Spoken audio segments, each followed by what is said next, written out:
I'm James Turrell, and we are at Pace Prints. The project we've been involved in is to try to take the light space I made in the Guggenheim called Aten Reign and make it into a print edition.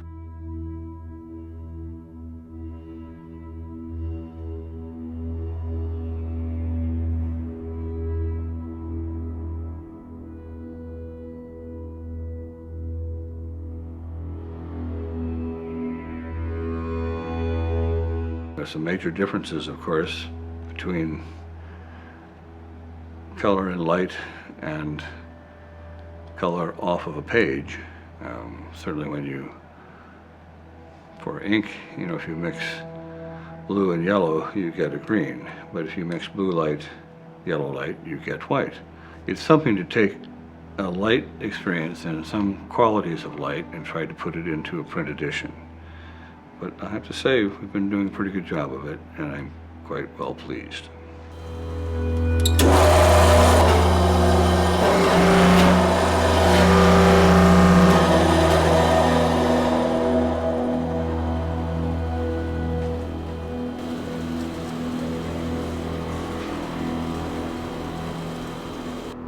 Aten Reign comes from a series of skylight pieces that started with a piece called Hover that was done in Paris in '81, and that's where I'm not able to actually open to the sky, but I actually have to take light coming through glass, coming through layers of different materials.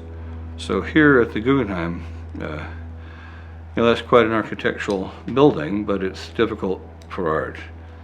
And so here I just tried to take it on, the space. It was a bit, sort of deus ex machina. It's solving the plot by really taking it over completely. I did the same number of levels as he had, and at the same levels, but rather than spiraling up, I had them discrete. And then I let the light come through, and I had it filter down through these scrims on each level, and did open to the light above, so the light during the day would change it, and you get these brightnesses, and then it would get dim. So the light changed in the interior of the space as it changed outside.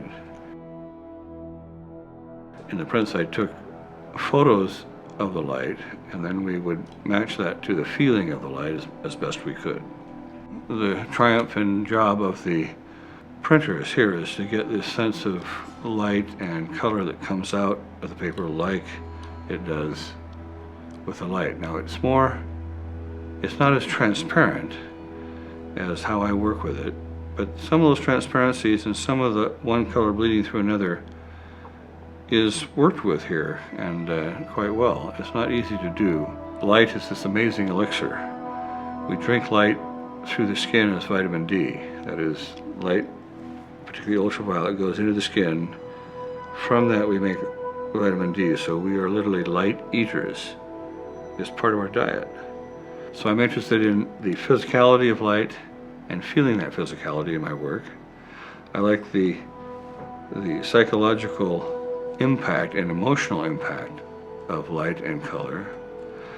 And then, of course, everybody describes religious experience, near-death experience in a vocabulary using light. So you find that in near-death experience, you find that in Saul on the road to Damascus, you find that in enlightenment and Satori.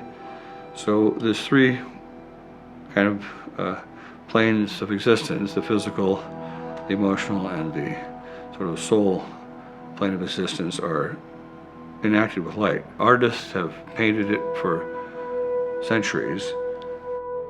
If you think of Turner, Velasquez, Constable, the Gray Light School, the Impressionists, of course, Rothko. Painting has involved itself with light for years, and it's difficult, but there have been triumphs of using paint to depict light. I was sort of more American in my viewpoint. I just wanted to use light itself.